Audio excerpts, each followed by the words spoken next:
Vous l'aurez compris, le seul fait d'avoir des poules chez soi ne suffit pas pour avoir des œufs. Un bon élevage de poules passe avant tout par le bien-être animal. Notre conseil premier en élevage est de prendre le plus grand soin de vos animaux. Si vous êtes propriétaire d'une ou de plusieurs poules, vous devez savoir que ces dernières ne pondent pas de bons œufs tous les jours de l'année. En effet, la plupart des races de poules arrêtent de pondre durant les moments de froid, ou tout du moins diminuent la fréquence de leur ponte, notamment à cause de la baisse de la luminosité.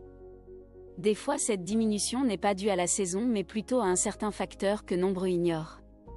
Bonjour et bienvenue dans cette nouvelle vidéo. Aujourd'hui, nous allons parler d'un sujet que nombreux éleveurs de poules pondeuses rencontrent mais ne savent pas comment s'y prendre, la baisse de la ponte chez les poules. Nous avions fait une vidéo sur un sujet pareil il y a quelques mois en arrière. Voici cette pratique utile qui peut vous aider à améliorer la ponte chez les poules pondeuses.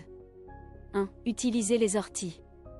Procurez-vous des orties fraîches et écrasez-les à l'aide d'un mortier. Mélangez ensuite ces orties écrasées avec la nourriture de vos poules et vous verrez que la ponte n'en sera que plus stimulée. 2. Adoptez une alimentation riche et variée. Si vos poules ne pondent pas assez à votre goût, c'est peut-être tout simplement parce que vous ne leur donnez pas une alimentation suffisamment équilibrée.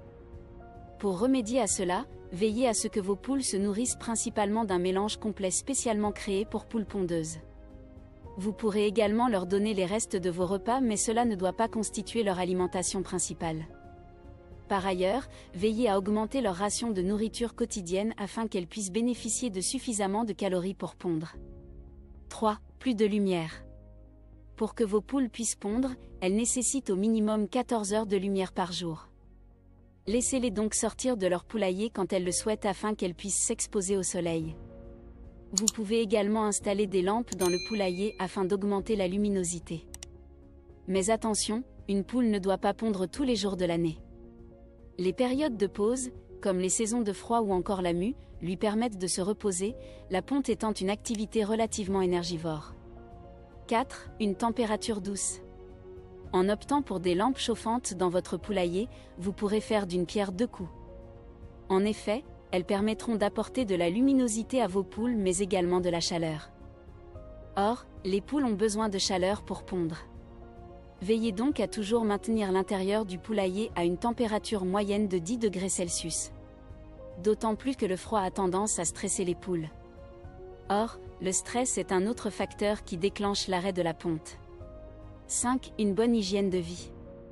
Si vos poules sont infestées par les parasites ou qu'elles vivent dans un poulailler sale, qui n'est jamais nettoyé et où la litière n'est jamais changée, elles risquent de s'arrêter de pondre. Ainsi, il est essentiel de procéder au nettoyage du poulailler chaque semaine. 6. L'air ou l'aération.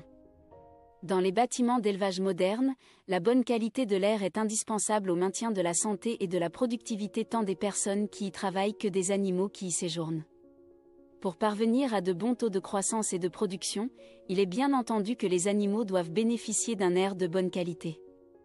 Le rôle primordial d'un système de ventilation et de chauffage est de faire entrer suffisamment d'air frais à l'intérieur du bâtiment, de maintenir une certaine température et des niveaux acceptables d'humidité, de gaz, de poussière et d'odeur. 7. Les anti-stress.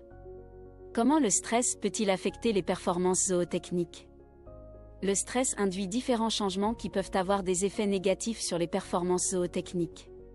Ces effets incluent entre autres des changements dans la fonction immune et l'augmentation conséquente de la sensibilité aux maladies.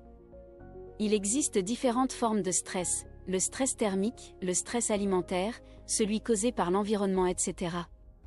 Pour éviter d'exposer vos animaux au stress qui peuvent les amener jusqu'aux maladies, adoptez les bons gestes recommandés.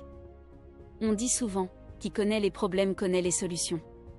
Si tu veux aller loin, nous avons publié un livre sur ce sujet faisant office de nos propres expériences. Tu pourras accéder à ce livre et d'autres sur notre site internet agrospacegroup.com ou va sous cette vidéo dans la description, tu trouveras des informations utiles. D'ici, je te donne rendez-vous l'autre vendredi pour une nouvelle vidéo. Succès à toi!